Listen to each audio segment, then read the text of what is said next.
In this video, I'll be showing you how to make liquid drum and bass in the new FL Studio 2024.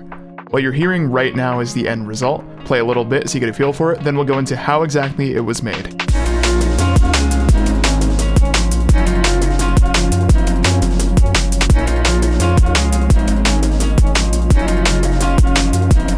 So honestly, this came together really fast. It initially started with me choosing a sample and then kind of building a drop around it. And from there, a lot of elements were able to suggest themselves, which you'll see over here. You see we got a lot of like synth stuff going on. There's a second drop, which I think is even cooler, and we'll get to that. And of course, I'm going to play the entire track in full at the end of this video for you.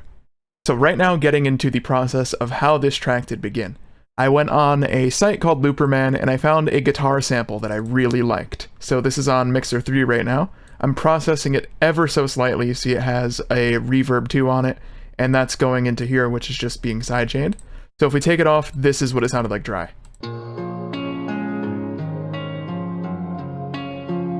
I just thought that was a really good sample. I went ahead and threw on a little bit of reverb, and that's how we go and start off the track. You see I have this playing completely on its own. But then when we get over here to the second repetition, I chopped up a drum break a little bit and did some very basic layering right here, which sounds like this.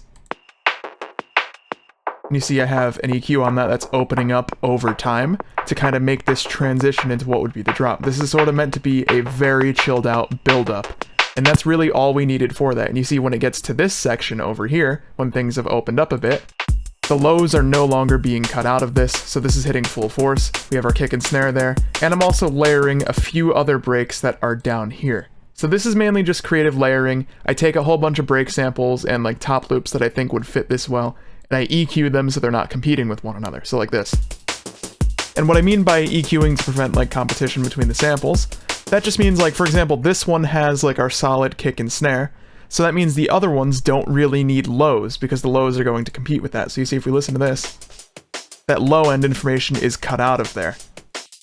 Same with here, there's nothing going on, and with this one as well. So all of these samples do play nicely together, which is very important, and this is how we got our drum mix. So it sounds like this. Feels pretty slow, but I thought that was nice for this track. And of course, from there, we go ahead and throw back in that guitar sample. So right now we just have drums and the guitar loop, and that gave us this so far. And I thought this would work kind of nice as a drop, but obviously it was missing bass. So what I did here, I created a bass patch that sounded a little bit like this.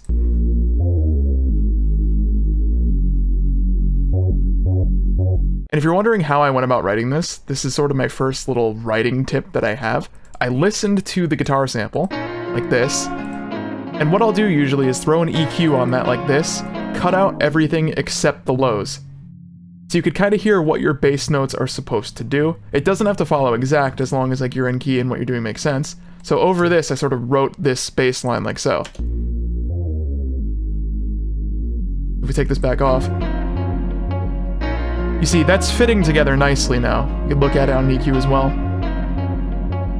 You can take some liberties, make it a little bit different, like I have some octave jumps going on, but overall these elements played together nicely. And then of course we're going to go ahead and throw back in our drums, and this is how we got to this stage of the track. So this goes on for a while, a lot of liquid tracks you can just kind of vibe out, let things ring on for a little bit, but I do have a bit of a B section which I'd like to show you as well. So after this goes on for a bit, it goes to about here, and then does this. So I cut out the guitar sample because I wanted some variation, stripped some elements here and added some new ones. It's mainly just long droney chords.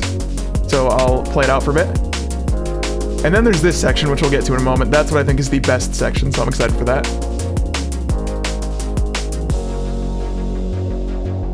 So that's going to transition into something in a moment, but I'll show you exactly what we did. So we have a chords patch. It's doing this. Literally just like a unison saw thing with some automation. There's this one. This is a piano, contact piano that I own. Thought that sounded really nice. And we have this layer. This is just an electric piano. And then what I did, after we have that little B section, I could have went into like a chill breakdown or whatever, anything like that, just like make the track longer. But instead what I did, I transitioned kind of immediately over to drop 2, which is certainly a choice. I don't know if I do that in the final, but I'll show you what happens for the second drop, and then I'll explain what I added to this.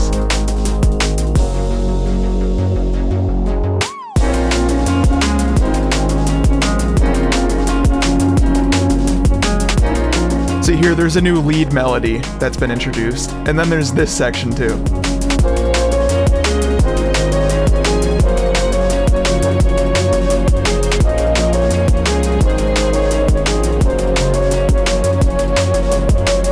So let's explain it a little bit. So I introduced this sound, which you can see up here doing this melody. Very weird sound. This is one of those sounds that like you hear it and I wouldn't choose it normally, but in the context of this track it worked really well, especially up here. You'll notice the patch actually, like, it's one of those split patches. Like over here, it's one sound. Down here, different sound. But I thought it just, in the end, it sounded cool together. And then you've also noticed we have our chord stacks and piano from before. And then for the second half, we have this little strings section that I wrote. Following our chords, but much bigger, and a lead melody up here.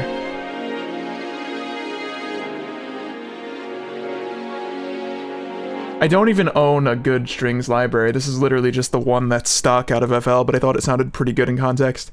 And we also brought back the guitar from before. So if we listen to all of our like melodic sections over here, you end up with this. Bring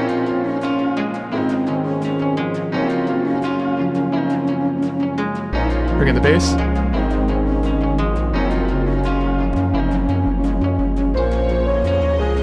And I thought this just sounded like a really nice piece of music. I was really happy with how this came out. And then over here, the track starts to chill out a bit. This isn't structured to be like a full song, but there's quite a lot of stuff here, and this would easily turn into one. That's how I go about making drum and bass, and I hope I've explained quite a bit to you about the process. I do have videos on my channel going over like the entire creation of things from scratch as well. So like if you're wondering, say for example, how to write chords, like how I came about this for example, you could usually see my process in those as well. This is more of just like a little breakdown type of thing. But I hope this helped you out either way. I'm going to play the entire track now to you from scratch, so let me know what you think of it in the comments below, and subscribe for more FL Studio and music production content from me. But thank you for watching, and I'll catch you in the next one.